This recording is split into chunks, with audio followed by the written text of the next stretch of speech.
السلام علیکم ورحمۃ اللہ وبرکاتہ۔ الحمد للہ وکفى وسلام علی عباده الذین اصطفى اما بعد فاعوذ باللہ من الشیطان الرجیم بسم اللہ الرحمن الرحیم الذين يأكلون الربا لا يقومون إلا كما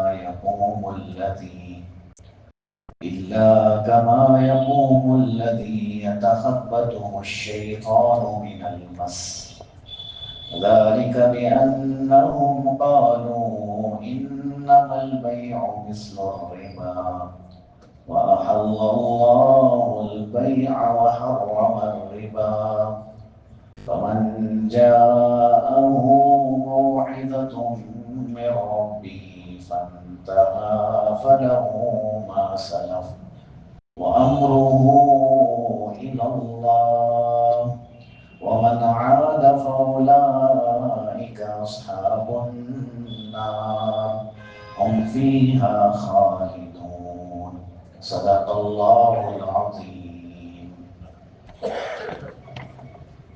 اللہ کے لاڈلے اور پیارے بندوں، میرے دینی بھائیوں، عزیزوں، دوستوں اور بزرگوں، گزشتہ آیات کی بہت ساری تفصیل ہمارے سامنے آئی، جس میں یہ وضاحت رکھی گئی کہ اللہ کے راستے میں خرچ کرنا ہے، کیسے کرنا ہے، کسے دینا ہے، کس پر خرچ کرنے پر زیادہ اجر و ثواب ہے۔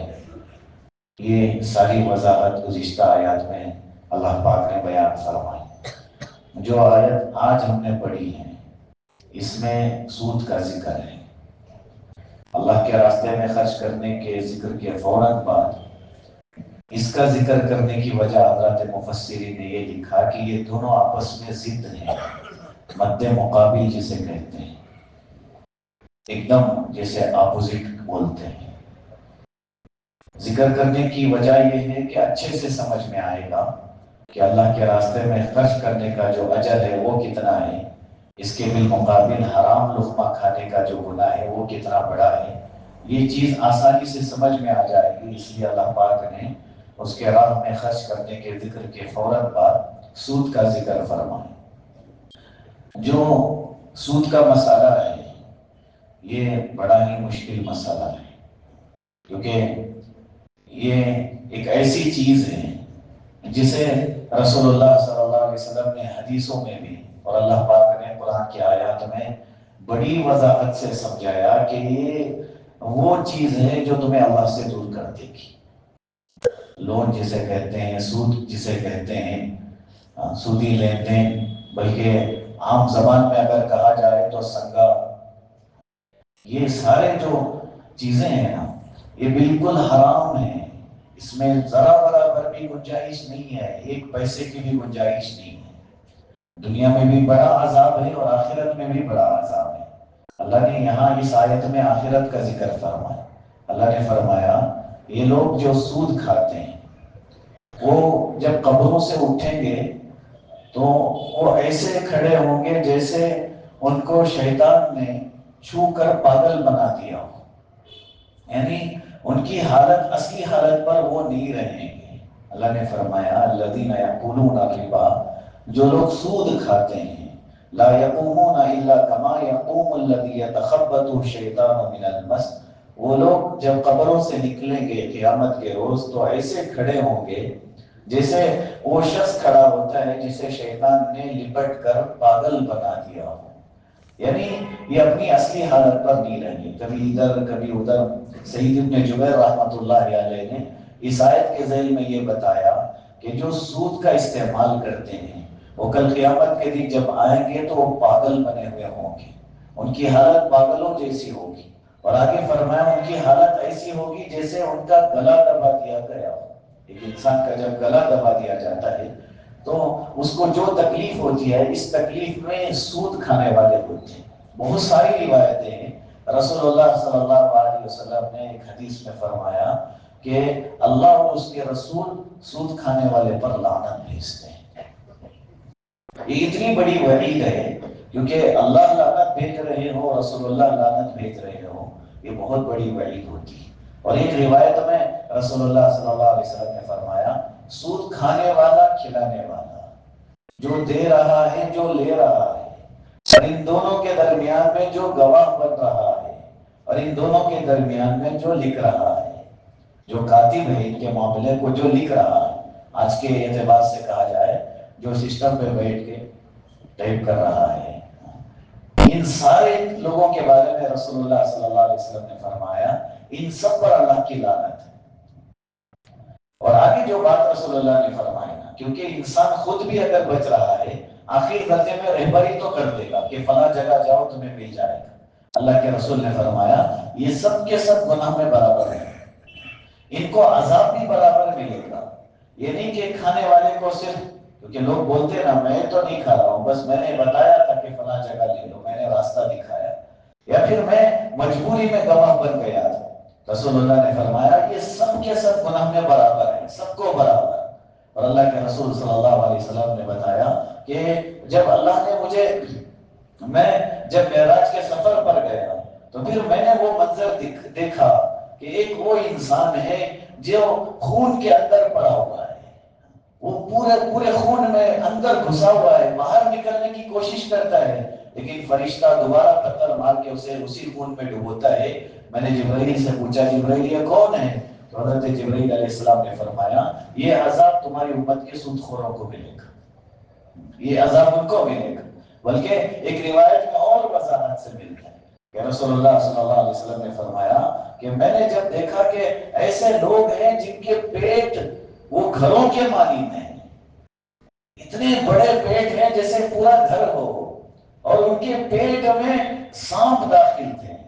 اللہ کے رسول نے فرمایا کہ ان کے پیٹ سانپوں سے بھرے ہوئے تھے، سانپ سے ویسے بھی انسان کو وحشت ہو جاتی ہے، لیکن وہ پیٹ میں چلے جائے اور ایک بھی نہیں کئی سارے تو کتنا بڑا عذاب ہے۔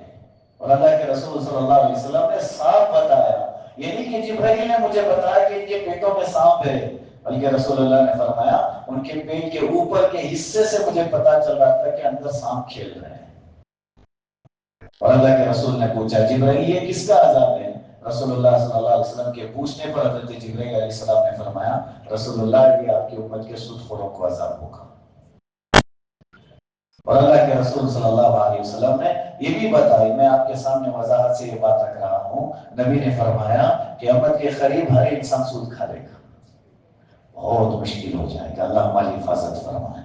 اور آگے جا کے رسول اللہ صلی اللہ علیہ وسلم نے یہاں تک فرمایا کوئی ایسا ہے جو سود سے بچ بھی جائے لیکن اس کا دھواں تو اسے لگے گا ہی، اتنا زیادہ قیامت کے قریب اتنا زیادہ سود عام ہو جائے گا کہ اسے لوگ حلال بنانے کی کوشش کریں گے، کسی بھی طریقے سے اسے حلال بنا کر کھانے کی کوشش کریں گے، لیکن رسول اللہ نے فرمایا کہ ایسا زمانہ بھی امت میں آ جائے گا کہ سارے سود کھانے والے جمع ہو جائیں گے، اور کوئی اس میں بچ بھی جائے گا تو اسے ان کا دھواں تو ضرور لگے گا، یعنی اتنا تو ہے کہ نہ چاہتے ہوئے بھی اس کے پیٹ میں حرام کا لقمہ چلا جائے گا۔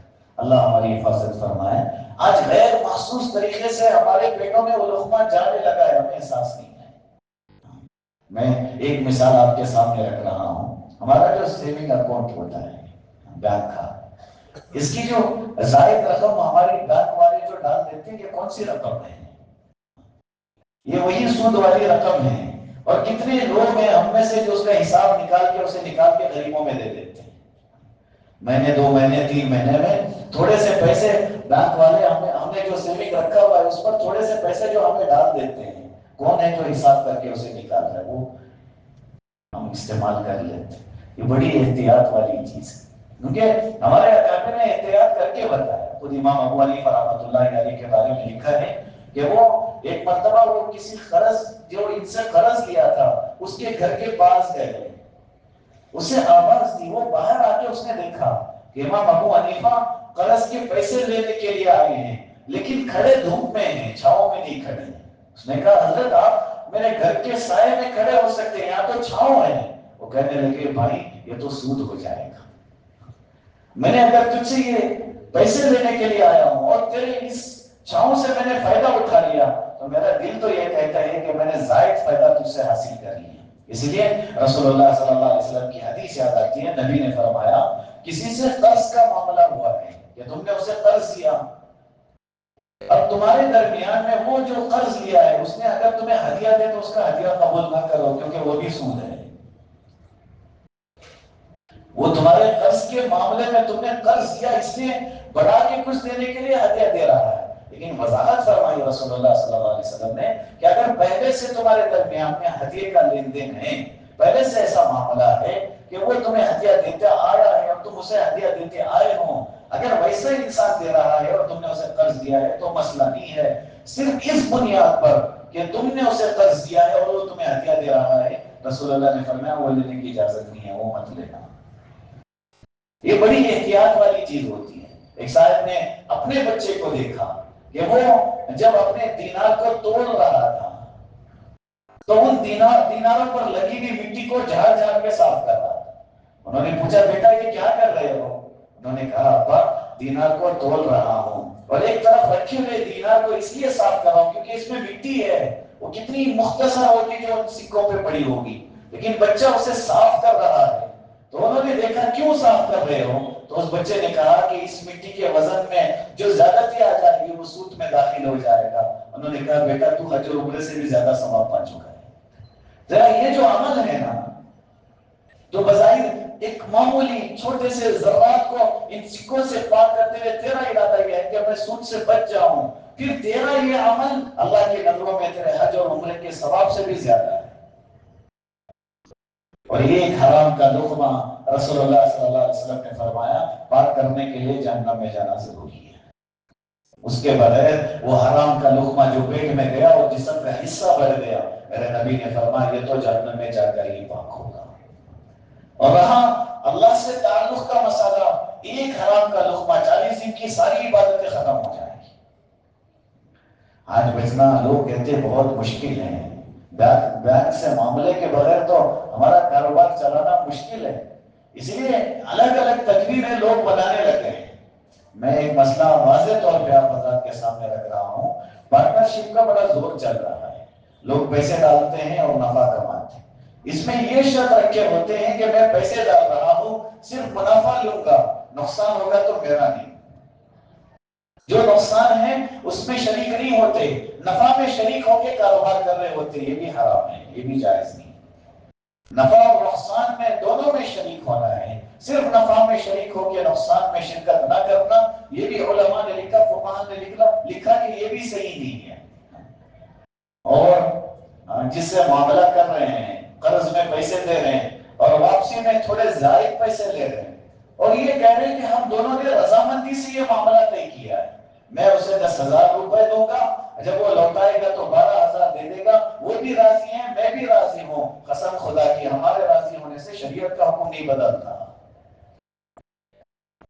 شریعت تو شریعت ہے، اللہ نے طے کر دیا کہ زائد نہیں لے سکتے، ایک جنس کی یہ چیزیں آپ جب آپس میں رد و بدل کر رہے ہوں تو برابر سرابر معاملہ ہوگا، اس میں کم و بیشی کا معاملہ نہیں ہوگا، یہ طے شدہ امر ہے۔ اس لیے اللہ نے اس آیت میں صاف کہا کہ ربا کو یعنی سود کو اللہ نے حرام کر دیا، وہ حرام ہی ہے، وہ حرام ہے۔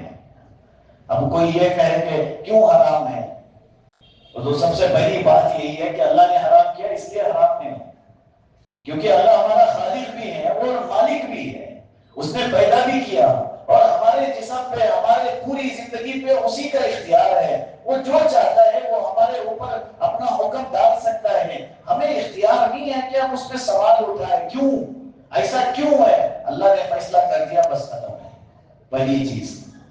دوسری چیز اس میں بڑی حکمت یہ ہے کہ اس سے نقصان ہے، جو لے رہا ہے، جو سود خرید لے رہا ہے وہ نقصان میں چلا جائے گا، اللہ نہیں چاہتے کہ غریب نقصان میں جائے اور مالدار فائدے میں رہے، یہ اللہ کو پسند نہیں ہے، اللہ سب کے ساتھ برابر کا معاملہ کرنا چاہتے ہیں۔ میرے بھائیوں یہ چیز اتنی عام ہو گئی ہے، الگ الگ شکلیں بن رہی ہیں، محلوں میں سگے کے نام سے یہ چیز چل رہی ہے اور اس میں شرکت بھی عورت ہی کرے گی۔ میں ہمیشہ اس عنوان پہ تھوڑا سا غصے میں آ کر ہی میں یہ جملہ کہتا ہوں، وہ مرد بڑا بے غیرت ہے جو اپنی بیوی کو باہر بھیج رہا ہے سود لانے کے لیے کسی مرد کے پاس، وہ جا کے بیٹھ کے وہاں سے وہ ان کے پاس بیٹھ کے دستخط بھی کر رہی ہیں، وہاں سے پیسے بھی لا رہی ہیں، بلکہ بعض مسلمان عورتیں اسے انہوں نے اپنا کاروبار بنایا ہوا ہے، وہ سب کو تشکیل کر رہی ہیں، گھروں گھروں میں جا کے لوگوں کو ترغیب دے رہی ہیں سود لینے کی، سنگے میں جمع ہونے کی۔ بہت بڑی اللہ کی لعنت ہے، کیونکہ پورے قرآن میں الف لام میم سے لے کر من الجنت والناس تک صرف ایک گناہ ایسا بتایا جس میں اللہ نے فرمایا اگر یہ لقمہ تمہارے پیٹ میں جا رہا ہے، سود تمہارا عمل بن گیا ہے، تو پھر میں اور میرا رسول تم سے جنگ کا اعلان کرتا ہے۔ نماز چھوڑنے والے کے بارے میں نہیں کہا، بلکہ کافر سے بھی نہیں کہا، بلکہ صرف سود کھانے والے کے بارے میں یہ کہا کہ تم سے جنگ ہے ہماری، اور کون ہے جو یہ طاقت رکھتا ہے کہ اللہ سے مقابلہ کر سکے؟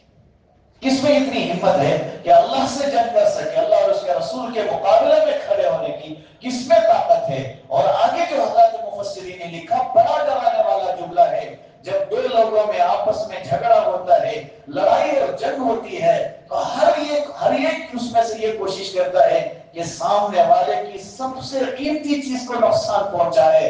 اللہ سے جب مقابلہ ہوگا، اللہ سب سے قیمتی چیز اس کے ایمان کو نقصان پہنچا دے گی، اس کا ایمان چھین لیا جائے گا۔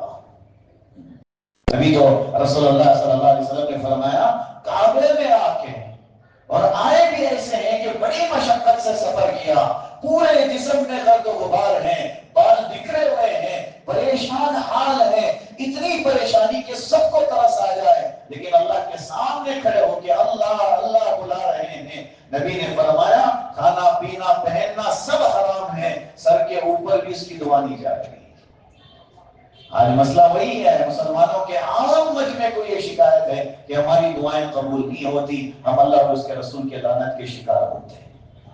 شکایت ہماری بیکار ہے، اللہ کے اور اس کے رسول کی لعنت ان لوگوں پر برس رہی ہوتی ہے جو سود کے شکار ہوتے ہیں، اور کتنے سارے ایسے ہیں سود بن کے ان کی زندگیاں گزر جاتی ہیں، ان کی نسلیں اسی کے پیچھے ختم ہو جاتی ہیں، لیکن اصل جمائی نہیں کر پاتے۔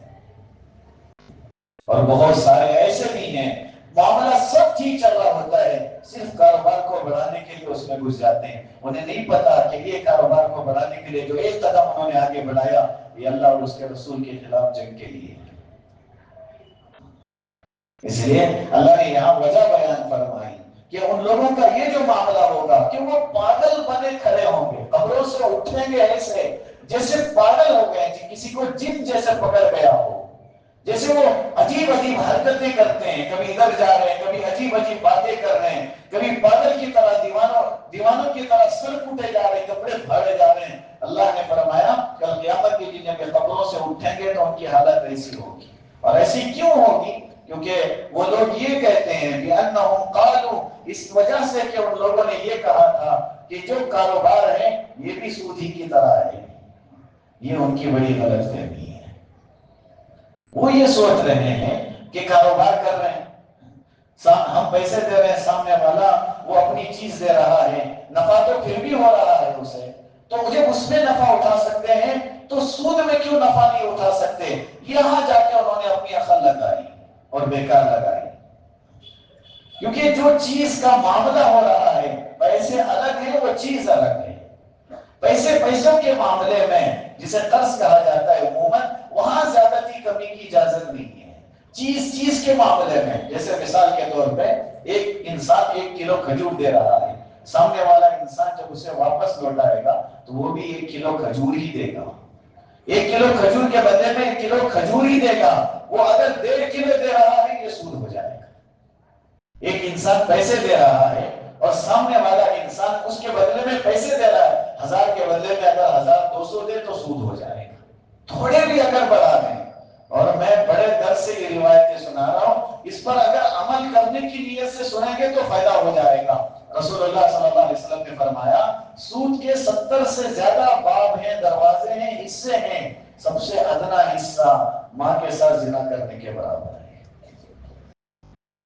اور یہ وہ عمل ہے شاید جانور بھی پسند نہ کرتا ہوں، یہ وہ عمل ہے شاید کوئی کافر بھی اپنے ماں کے ساتھ وہ حرکت کرنا پسند نہ کرتا ہو، لیکن رسول اللہ نے فرمایا سب سے ادنا درجہ اس کے گناہ کا یہ ہوگا کہ وہ اس نے اپنے ماں کے ساتھ منہ کالا کیا ہو، تو سب سے اوپر کے حصے کا کیا حال ہوگا؟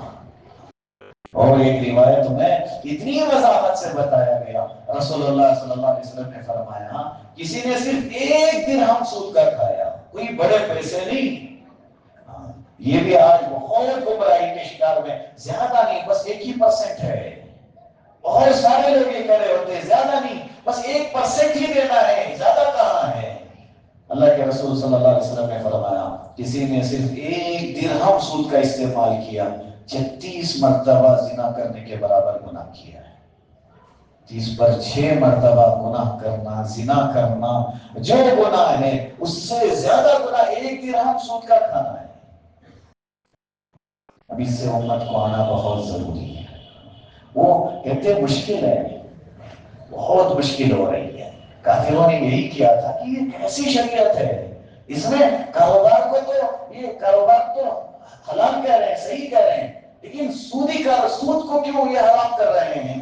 اللہ نے فرمایا وَأَحَلَّ اللَّهُ الْبَيْعَ وَحَرَّمَ الرِّبَا، حالانکہ اللہ نے خرید و فروخت کو، بیع کو حلال فرمایا ہے اور سود کو حرام کر دیا ہے۔ یہ جو حرام حلال کا مسئلہ ہے نا، یہ اللہ کا طے شدہ ہے۔ آگے اللہ نے فرمایا فَمَنْ جَاءَهُ مَوْعِظَةٌ مِّن رَّبِّهِ، پھر جس شخص کو اس کے پروردگار کی طرف سے نصیحت پہنچی اور وہ واپس لوٹ آیا، وہ رک گیا، یعنی جب یہ سی باتیں پہنچی ان کو بتایا گیا کہ تم اب تک جو کر رہے تھے یہ غلط ہے، پھر انہوں نے اپنے آپ کو روک دیا، فَلَهُ مَا سَلَفَ، تو ان کا جو پہلے جو کچھ ہو چکا ہے وہ انہی کا معاملہ ہے۔ یعنی یہاں اللہ نے یہ بتایا کہ اس آیت کے آنے سے پہلے جو معاملہ ہو گیا بس وہ ختم ہے، جو اسے لوٹانے کی اب کوئی ضرورت نہیں ہے۔ اس آیت کے آنے کے بعد جس انسان کو پیسے آنا تھا، کسی سے لینا باقی تھا، اب وہ لے نہیں سکتا، معاملہ وہاں کو ختم، اب رک جائے۔ اس لیے علماء نے یہاں لکھا ہے کہ حضرت ابن عباس رضی اللہ تعالیٰ کو بہت بڑی رقم آنی تھی، رسول اللہ صلی اللہ علیہ وسلم پر آیت آئی، اللہ کے رسول صلی اللہ علیہ وسلم سے چچا نے فرمایا حضرت عباس نے کہ بھتیجے تھوڑا سا انتظار کر لیں، میں ان پیسوں کو اسلام پر ہی لگا دوں گا۔ رسول اللہ نے انتظار نہیں کیا، فوراً صحابہ کے درمیان میں اعلان کیا جو معاملہ ہے وہ سب ختم ہے، سب سے پہلے میں اپنے چچا کا قرضہ معاف کر رہا ہوں، جن کو دینا ہے میں اعلان کرتا ہوں کسی کو دینے کی ضرورت نہیں ہے۔ رسول اللہ نے تھوڑا سا بھی انتظار نہیں کیا اس اعلان کو کرنے میں، فوراً آواز لگا دی۔ اس لیے جب پتا چلے نا کہ ہم غلطی میں ہیں تو فوراً ہمیں واپس آ جانی چاہیے۔ ایک پیسہ بھی اگر ہمارے گھر میں آ رہا ہے، ایک لقمہ بھی اگر ہمارے گھر میں آ رہا ہے اور ہمیں پتا ہے تو ہمیں فوراً رکنے کی ضرورت ہے، کیونکہ اللہ یہاں کہتے ہیں کہ جو اس طرح کر لینا تو یہ ان کا یہ معاملہ وَأَمْرُهُ إِلَى اللَّهِ، ان کا باطنی جو معاملہ ہے وہ اللہ کے حوالے ہے۔ یہ جو واپس آئیں گے ان کے ساتھ کیا کرنا ہے، آخرت میں ان کا کیا معاملہ ہوگا، یہ اللہ کے حوالے ہیں۔ لیکن آگے اللہ کہتے ہیں وَمَنْ عَادَ، کوئی ہے جو پھر دوبارہ اسی میں گھس جائے، رکے تھے پھر چلے گئے۔ لوگ واپس آتے ہیں لیکن پھر دوبارہ ایسی مجبوری بتا کے دوبارہ اس میں چلے جاتے ہیں، حالانکہ وہ مجبوری نہیں ہوتی۔ وَمَنْ عَادَ، اللہ نے فرمایا جو شخص دوبارہ اس میں چلے جائے، کہتے فَأُولَٰئِكَ أَصْحَابُ النَّارِ، وہ جہنمی ہے۔ اب یہ جہنمی کے ساتھ جو آگے قید لگائی نا وہ یہ ہے ہم فیہا خالدون، وہ اس میں ہمیشہ رہیں گے۔ یہ بات اللہ نے کافروں کو بتایا تھا۔ قرآن میں جتنی جگہ کافروں کا ذکر ہے اور ان کے جہنم میں جانے کا ذکر ہے وہاں بار بار اللہ نے یہ کہا اولئک اصحاب النار، وہ جہنمی ہیں، ہم فیہا خالدون، وہ اس میں ہمیشہ رہیں گے۔ یہ بات اللہ نے کافروں کے لیے کہا تھا۔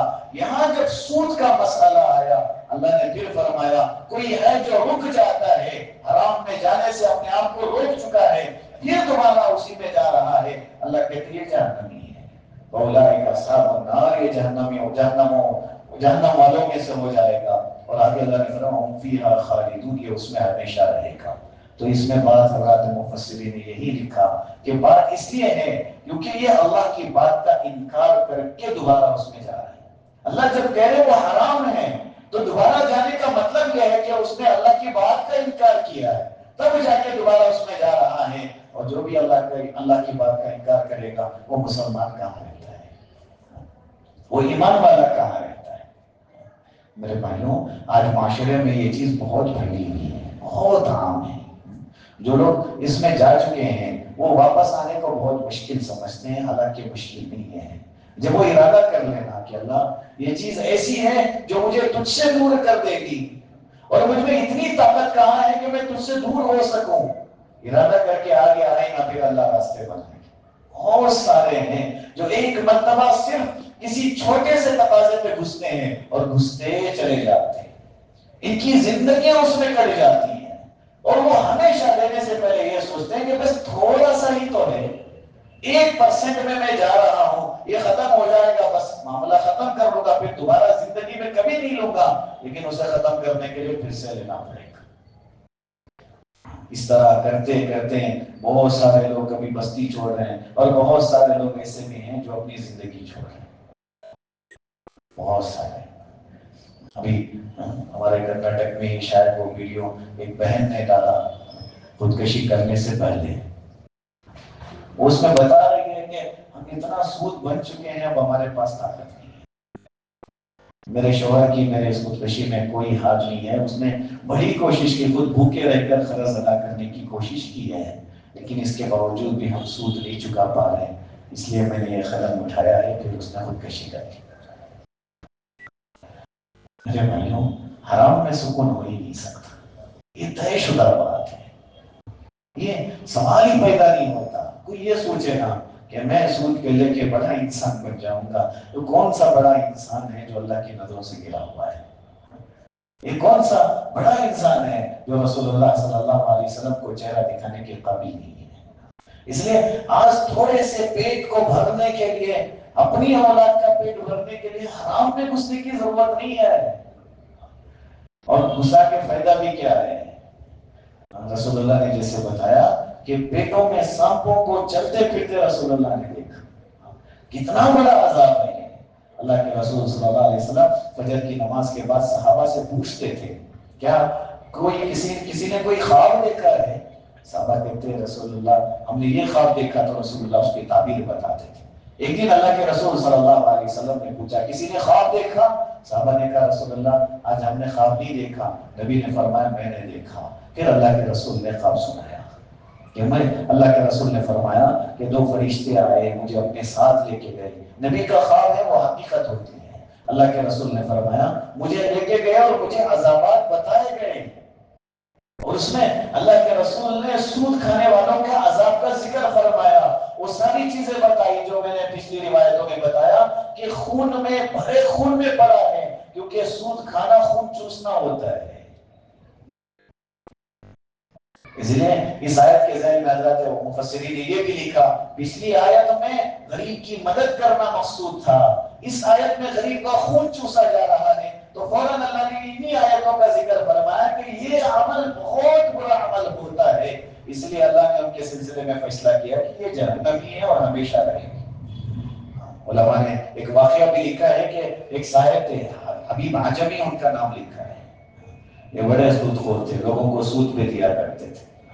ایک دن جب یہ راستے سے جا رہے تھے تو جاتے ہوئے ان کے قدموں سے لگی ہوئی دھول اڑ رہی تھی، تو کھیلنے والے جو بچے تھے ان میں سے ایک بچے نے کہا کہ اچھا اور جلدی سے، حبیب عجمی کی قدموں کی دھول اڑ رہی ہے، یہ اگر ہم پہ پڑ گئی نا تو پھر ہم جہنمی ہو جائیں گے۔ بچوں میں احساس تھا وہ چیز کا، بچوں نے کہا یہ بڑا سود خور ہے اور اتنا بڑا انسان ہے کہ اس کے قدموں کی دھول بھی اگر پڑ گئی نا پھر ہمیں جہنم سے بچا نہیں سکتا کوئی نہیں۔ لیکن حبیب عجمی کے کانوں میں جب وہ آواز پڑی تو ان کے دل کی دنیا بدل گئی۔ میرے بھائیوں، ہم ایسا کتنی مرتبہ نہیں سن چکے ہیں کہ جو ادنا گناہ بتایا سود کا وہ ماں کے ساتھ زنا کرنے کے برابر بتایا، کتنی مرتبہ نہیں سن چکے ہیں، لیکن پیچھے قدم رکھنا ہی نہیں چاہتے ہم واپس آنا ہی نہیں چاہتے۔ زنا کے برابر جس گناہ کا اللہ نے عذاب بتایا اور ایک مرتبہ نہیں 36 مرتبہ، پھر بھی ہم اس سے باہر آنا نہیں چاہتے۔ انسان میں کیسی کیسی چیزیں داخل ہو گئی اور کتنے حرام کے طریقے داخل ہو گئے۔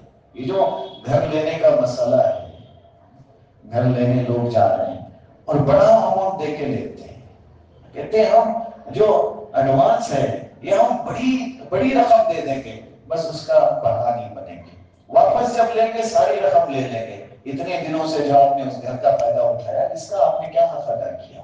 یہ بھی سود ہے۔ اور مزید اس میں ذہن وہاں لگاتے ہیں کہ رقم تھوڑی زیادہ لگا دیں گے، ایڈوانس میں ہم کرایہ تھوڑا کم کر دیں گے۔ جس گھر کا 10,000 بھاڑا ہوتا ہے اس کا 1,000 روپے دے کے بچنے کی کوشش کرتی، یہ بھی صحیح شکل نہیں ہے۔ جس چیز سے نفع اٹھا رہے کم سے کم اس کا حق تو ادا کرے۔ ایسی کتنی ساری چیزیں ہیں معاشرے میں جو حرام کی داخل ہو گئے ہیں۔ لوگ اس مسئلے میں آ کے دیکھو، شراب کو حرام سمجھنے والا بڑا مجمع ہے جو شراب کو حرام سمجھتا ہے۔ زنا کو حرام بلکہ گندگی سمجھنے والا بڑا مجمع ہے، لیکن سود کو حرام سمجھنے والا مجمع بہت کم ہے۔ اور مجبوری بتاتے ہیں لوگ کہ ہماری مجبوری ہے، اسی مجبوری سے مر جانا بہتر ہے، بھوکے رہ جانا کافی بہتر ہے حرام کے لوگ میں پیٹ میں اتارنے سے۔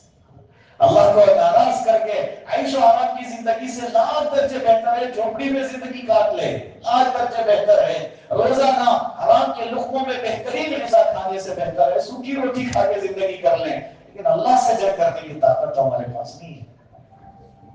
آگے کی آیتوں میں اس کا ذکر ہے جو اللہ نے جنگ کا اعلان کیا، آگے کی آیتوں میں جسے انشاءاللہ اگلی جمعہ حضرات کے سامنے رکھا جائے گا۔ لیکن میرے بھائیوں میں بتا رہا ہوں پورے قرآن میں ایک ہی گناہ ایسا ذکر فرمایا جس میں اللہ کہتے ہیں میں اور میرا رسول جنگ کریں گے۔ اب وہ قوم کیسے ترقی کرے گی جو اللہ کے مقابلے میں کھڑی ہو چکی ہے؟ اس لیے حبیب اجمی نے جب سنا نا کہ بچے کہہ رہے ہیں کہ سود خور آ رہا ہے ہٹ جاؤ، اس کے قدموں کی دھول بھی ہمیں برباد کر دے گی، تو وہ جاتے جاتے وہ سوچنے لگے کہ اللہ تو جب مجھ سے ناراض ہو جاتا ہے مخلوق کی ساری مخلوق بھی مجھ سے نفرت کرنے لگ جاتی ہے، چھوٹے بچے ہیں لیکن میرے قدموں سے نکلنے والی دھول سے بھی نفرت کر رہے ہیں۔ دل میں ارادہ کیا کہ اللہ جن سے لینا ہے سب کو میں معاف کرتا ہوں، میں کسی سے بھی لوں گا۔ واپس جب جانے لگے تو ایک بچے اسی جگہ پہ کھیل رہے ہیں، شرمندگی تھی، اس لیے ارادہ کیا کہ تیزی سے نکل جائے۔ جب بڑے تیزی سے جانے لگے تو اور زیادہ دھول اڑنے لگی، تو وہی بچہ کہتے ہیں بھائی جنتی کے قدموں کی دھول اڑ رہی ہے، جلدی سے قریب چلے جاؤ۔ لیکن بدلنا یہاں سے نوجوان ہیں بڑا موبائل رکھنے کے شوق میں سود میں گھس جاتے ہیں۔ یہ آج کا یہ ساری چیزیں آج امت کو بتانے کی ہے، اس لیے میں تھوڑا کھل کے بتا رہا ہوں۔ وہ سمجھتے ہیں کہ اس کے بغیر کام نہیں چلے گا، بڑا موبائل چاہیے، پھر وہ سود میں چلے جاتے ہیں۔ وہ ان کے جیب میں رکھ کے شاید تھوڑا سا شو کر بھی لیں گے، لیکن جب ان کو پتا چلے گا نا کہ ان کا ایک دن کا یہ جو سود کا مسئلہ تھا ان کے سالوں کی عبادتیں ضائع ہو گئی، تو پھر ان کا کیا بنے گا؟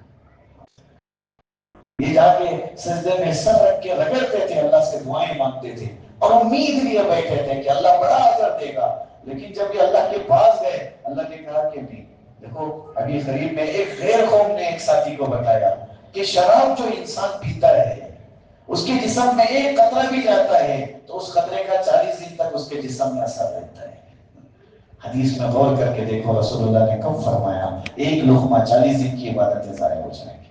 وہ جب تک اپنے جسم میں اس لقمے کا اثر باقی ہے، اللہ کے رسول نے فرمایا پھر اس کی نماز اس کے سر سے اوپر بھی نہیں جائے گی، اس کی دعائیں اس کی تلاوت اس کے سر سے اوپر بھی نہیں جائے گی۔ آج دنیا تحقیق کر کے بتا رہی ہے کہ 40 دن پہ اندر جب بھی شرابی کو اس کا ٹیسٹ کیا جائے اس کے جسم سے ظاہر ہو جائے گا کہ اس نے شراب پی ہوئی ہے۔ تو اللہ کے رسول نے یہ بات تو پہلے ہی بتا دی کہ حرام کا لقمہ وہ صاف جسم میں اتنے دن اثر کرے گا کہ ان دنوں کے اس کے جسم میں گیا ہوا یہ لقمہ، اور رسول اللہ نے صاف بتایا نا جب تک جہنم میں جائے گا نہیں پاک نہیں ہوگا۔ اللہ ہماری حفاظت فرمائے۔ اس عنوان کی مزید آیتیں ہیں انشاءاللہ اگلی جمعہ اس کی تفسیر ہوگی۔ اللہ سے دل کی گہرائیوں سے اللہ سے دعا ہے اللہ تعالیٰ حرام کے ایک دانے سے بھی ہماری حفاظت فرمائے۔